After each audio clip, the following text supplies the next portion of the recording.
ये कहते हैं कि हर किसी का रिटायरमेंट आता है, लेकिन रिटायरमेंट ऐसा हो कि आपको याद रखा जाए वो जरूरी। और आज वही कहानी हम सुनाने वाले हैं उस MiG-21 की जिसने आसमान की लड़ाइयों का रुख बदल दिया, भारतीय फौज के लिए स्वर्णिम इतिहास लिखा। लेकिन अब वो रिटायर हो गया और उसी को लेकर आज हमारी ये पेशी।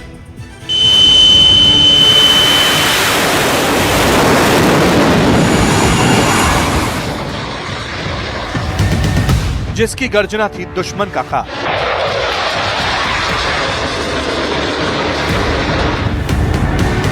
जिसके परवास पर रहा हिंद को नाज, जो हिंद की सेना का लौह कवच बनकर रहा।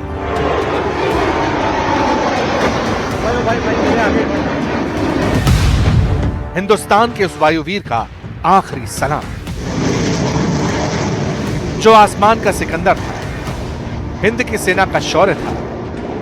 62 साल तक हिंद की सेना के जिस शूरवीर शत्रुओं के परखच्चे उड़ा, आसमान में परवाज भरते ही जिसकी गर्जना से दुश्मन का कलेजा थर थर कांप उठता था, वो MiG-21 बाइसन रिटायर हो गया। चंडीगढ़ के एयरबेस पर फाइटर जेट का विदाई कार्यक्रम हुआ, उसे सलामी दी गई।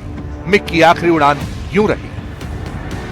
विदाई समारोह में एयरफोर्स चीफ ने 23rd स्क्वाड्रन के 6 जेट्स के साथ आखिरी उड़ान की।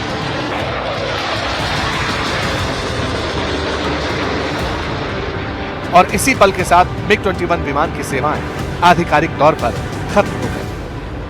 भारतीय वायुसेना में MiG-21 अब उड़ान नहीं भरेंगे।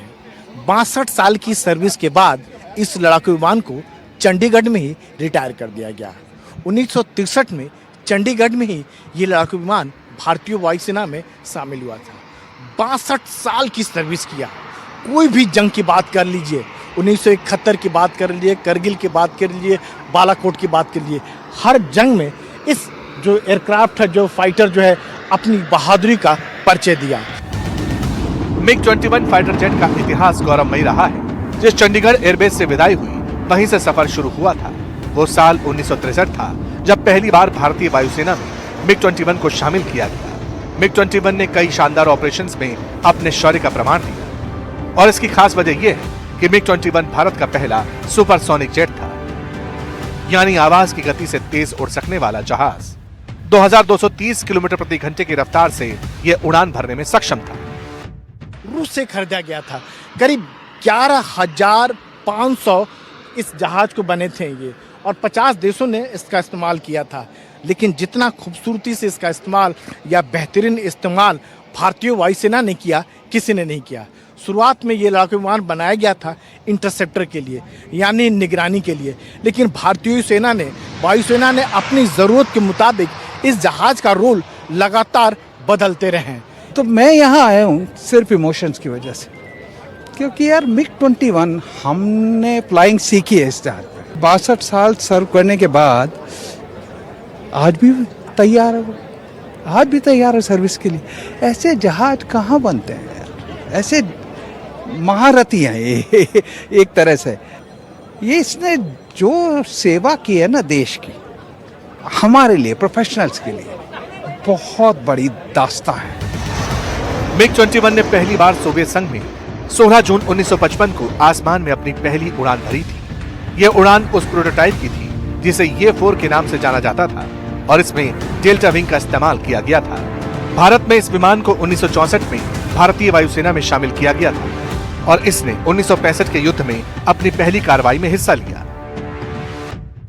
हालांकि दुनिया को पहली बार इंडियन एयरफोर्स की ताकत तब दिखाई दी जब भारत ने बांग्लादेश में कार्रवाई की थी। ये वो वक्त था जब पाकिस्तानी एयरफोर्स के फाइटर प्लेन अंबाला तक घुस आए थे, लेकिन MiG-21 के मैदान में उतरते ही बाजी पलट गई। पूर्वी मोर्चे पर MiG-21 की बमबारी ने कहर बरपा दिया था, और जब गवर्नर हाउस धूल में मिला तो दुश्मन पस्त हो चुका था। इसका योगदान किसी एक घटना तक या केवल एक युद्ध तक सीमित नहीं रहा है।